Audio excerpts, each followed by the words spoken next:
The Lizzie Borden Murders of 1892, Forgotten American Crimes. A crime that refused to stay buried. In the summer of 1892, a quiet home in Fall River became the center of one of America's most famous and most unsettling murder mysteries. Two people were killed inside their own home, in broad daylight, with others nearby. One suspect stood at the center of it all. She was never convicted, and more than a century later, the truth is still debated.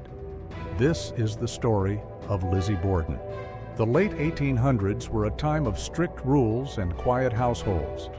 Respectability mattered. Reputation mattered even more. Women were expected to be obedient. Homes were expected to be orderly. And crimes like murder were believed to happen elsewhere, not behind lace curtains. Fall River was a working-class town, built on mills and discipline, and the Borden household was known for both wealth and tension. The Borden household. Andrew Borden was a successful but frugal man. Despite his wealth, he lived modestly. He was strict, and he controlled every aspect of his household. His second wife, Abby, struggled to fit into the family. Lizzie and her sister Emma never accepted her. The house was quiet, but strained. Money, inheritance, resentment, all locked behind closed doors. If you're drawn to forgotten crimes and unsolved American mysteries, consider subscribing to the channel.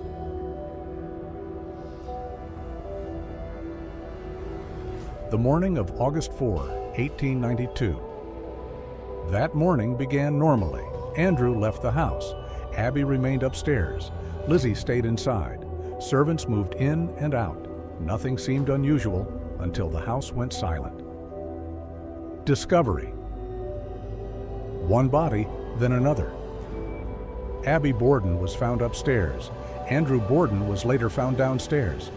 Both had been attacked. The weapon was believed to be a hatchet kept on the property. Nothing was stolen.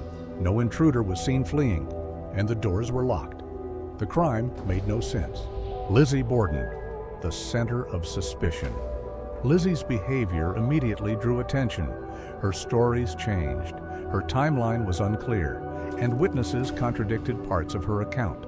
She was calm, too calm. In a time when women were expected to faint at distress, Lizzie did not. Suspicion followed her everywhere. The investigation and its failures. The investigation was flawed from the start. The crime scene was crowded. Evidence was mishandled. Forensic science barely existed. No blood-stained clothing was ever definitively linked to Lizzie. The murder weapon was never conclusively identified. And doubt began to grow. The trial that shook America. Lizzie Borden was arrested. Her trial became a national sensation. Newspapers followed every detail. Public opinion was split. Could a woman from a respectable family commit such a crime? The jury ultimately said no. Lizzie Borden was acquitted, but the case was never closed. Aftermath. A life under shadow. Lizzie inherited her father's wealth. She moved into a new house, but she was never truly free. Neighbors avoided her. Whispers followed her, and the murders defined her life. She lived decades under suspicion. A question that never left Andrew and Abby Borden were buried. The house still stands, and the question remains, if Lizzie didn't do it, then who did? This was a forgotten American crime, and history still hasn't answered.